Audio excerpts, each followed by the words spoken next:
दिल्ली में कोरोना मरीजों के इलाज को लेकर अफरा तफरी के बीच मौत के आंकड़े लगातार बढ़ते जा रहे हैं। एक दिन में 350 कोरोना मरीजों की मौत हो गई। राजधानी में कोरोना के 22,933 नए केस सामने आए हैं। चिंता की बात यह भी है कि दिल्ली में कोरोना संक्रमण की दर 30% से ज्यादा है। दिल्ली के अस्पतालों में ऑक्सीजन की किल्लत को लेकर मुख्यमंत्री अरविंद केजरीवाल ने देश के बड़े उद्योगपतियों को चिट्ठी लिखी है। इनमें रिलायंस इंडस्ट्रीज के मालिक मुकेश अंबानी समेत कई बड़े उद्योगपति शामिल हैं। सीएम केजरीवाल ने उद्योगपतियों से कहा है कि अगर आपके पास ऑक्सीजन या टैंकर हो तो दिल्ली सरकार की मदद करें। केजरीवाल ने लिखा कि आपसे जो भी सहयोग हो सकता हो जरूर कीजिए। इससे पहले केजरीवाल ने देश के सभी राज्यों के मुख्यमंत्रियों को चिट्ठी लिखकर ऑक्सीजन के लिए मदद मांगी थी।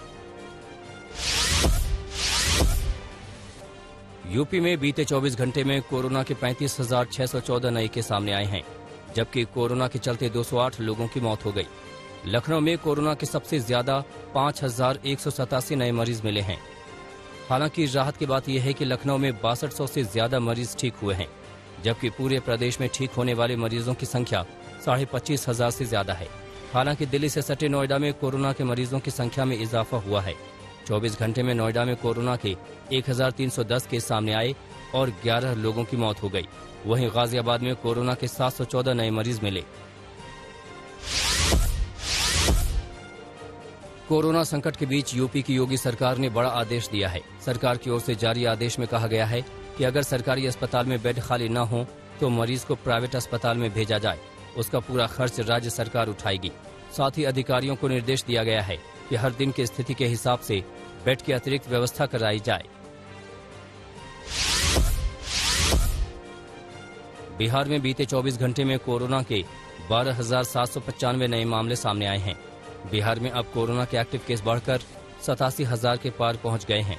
प्रदेश में बढ़ते कोरोना के केस को देखते हुए मुख्यमंत्री नीतीश कुमार ने बड़ा फैसला किया है।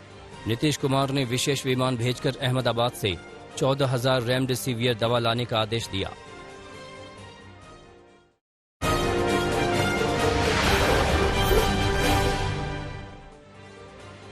उत्तराखंड में कोरोना संक्रमण के बढ़ते मामलों ने सरकार की चिंता बढ़ा दी है। एक दिन में उत्तराखंड में कोरोना के 4,368 नए मामले सामने आए हैं, जबकि कोरोना के चलते 44 लोगों की मौत हो गई।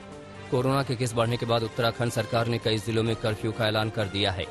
आज शाम 7 बजे से 3 मई सुबह 5 बजे तक देहरादून, ऋषिकेश और नैनीताल में संपूर्ण कर्फ्यू रहेगा। कर्फ्यू के दौरान इन जिलों में केवल जरूरी सेवाएं ही जारी रहेंगी। उधर कोरोना संकट को देखते हुए हिमाचल प्रदेश ने राज्य में आने वालों के लिए 72 घंटे के भीतर की RT-PCR टेस्ट रिपोर्ट अनिवार्य कर दी है। हिमाचल में कोरोना के 1,363 नए केस सामने आए हैं। विधानसभा चुनाव के बीच पश्चिम बंगाल में कोरोना का संक्रमण बेहद तेजी से पांव पसारता जा रहा है। पश्चिम बंगाल में बीते 24 घंटों में 15,889 लोग कोरोना पॉजिटिव पाए गए। पश्चिम बंगाल में कोरोना के सबसे ज्यादा मामले कोलकाता में आए हैं। यहां एक दिन में कोरोना के 3,500 से ज्यादा मरीज मिले। कोरोना के बढ़ते मामलों को देखते हुए मध्य प्रदेश की राजधानी भोपाल में लॉकडाउन 3 मई तक बढ़ा दिया गया है। इससे पहले भोपाल में 26 अप्रैल तक का लॉकडाउन लगाया गया था, लेकिन कोरोना के खतरे को देखते हुए लॉकडाउन को 3 मई तक बढ़ा दिया गया है। इस बार भी लॉकडाउन को कोरोना कर्फ्यू नाम दिया गया है। भोपाल इस समय मध्य प्रदेश का दूसरा सबसे बड़ा कोरोना हॉटस्पॉट बना हुआ है। कर्नाटक में कोरोना रिकॉर्ड तेजी से बढ़ता जा रहा है। बीते 24 घंटे में कर्नाटक में कोरोना के 34,804 केस आए, जबकि 143 लोगों की मौत हो गई। लगातार बढ़ते मामलों के बाद कर्नाटक में कोरोना के एक्टिव केस 2,62,000 से ज्यादा हो चुके हैं। अब तक कर्नाटक में कोरोना से 14,426 लोगों की जान जा चुकी है। कर्नाटक के साथ ही दक्षिण भारत के और राज्यों में भी कोरोना का संक्रमण बढ़ चुका है।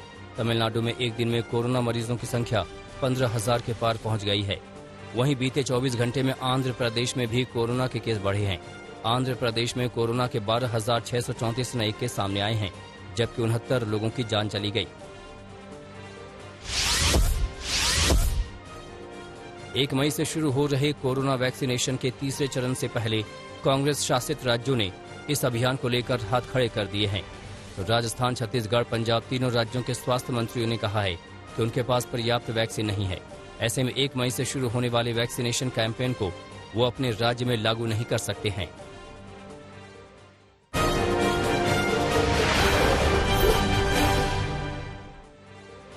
महाराष्ट्र में कोरोना से मौत के बढ़ते आंकड़े चिंता बढ़ा रहे हैं। बीते 24 घंटे में महाराष्ट्र में कोरोना से 832 लोगों की मौत हो गई। ये प्रदेश में एक दिन में कोरोना से मरने वालों की सबसे बड़ी संख्या है। एक दिन में महाराष्ट्र में कोरोना के 66,191 नए मामले सामने आए हैं। महाराष्ट्र में कोरोना का सबसे ज्यादा कहर नागपुर में देखा जा रहा है। नागपुर में कोरोना से 87 लोगों की मौत हो गई, जबकि 7,771 नए केस सामने आए। वहीं राजधानी मुंबई में कोरोना के करीब 5,542 नए मरीज मिले, जबकि कोरोना से ठीक होने वालों की संख्या 8,500 के करीब रही। हरियाणा के गुरुग्राम के कथुरिया अस्पताल में ऑक्सीजन की कमी के चलते 4 मरीजों की मौत हो गई।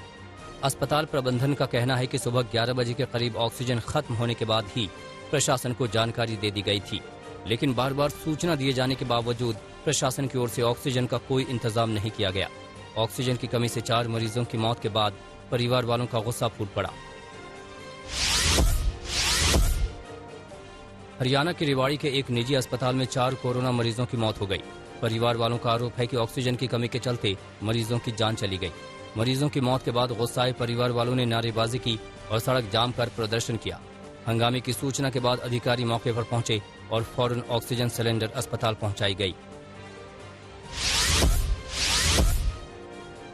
बनारस घराने के मशहूर गायक पंडित रजन मिश्र का निधन हो गया। उन्हें गंभीर हालत में दिल्ली के सेंट स्टीफन हॉस्पिटल में भर्ती कराया गया था और बाद में गंगाराम अस्पताल लाया गया था। राजन मिश्र कोरोना से संक्रमित थे। इसी दौरान उन्हें दिल का दौरा पड़ा। प्रधानमंत्री नरेंद्र मोदी ने उनके निधन पर शोक जताते हुए सोशल मीडिया पर लिखा कि शास्त्रीय गायन की दुनिया में अपनी अमिट छाप छोड़ने वाले पंडित राजन मिश्र जी के निधन से अत्यंत दुख पहुंचा है।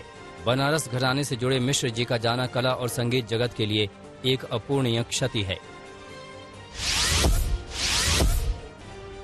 पीएम मोदी ने देश में ऑक्सीजन की किल्लत कम करने को लेकर बड़ा फैसला किया है। देश में पीएम केयर फंड से सरकारी अस्पतालों में 550 से अधिक ऑक्सीजन उत्पादन प्लांट लगाए जाएंगे। पीएमओ की ओर से जानकारी दी गई है कि पीएम मोदी ने देश में पीएम केयर्स फंड से 551 मेडिकल ऑक्सीजन बनाने वाले प्लांट को मंजूरी दे दी है।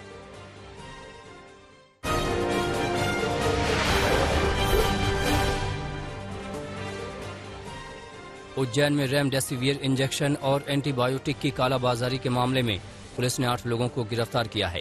अस्पतालों को भेजे जाने वाले स्टॉक में से ये लोग इंजेक्शन और दवा उड़ाते थे और रेमडेसिविर का एक इंजेक्शन 30,000 रुपए में बेचा जा रहा था।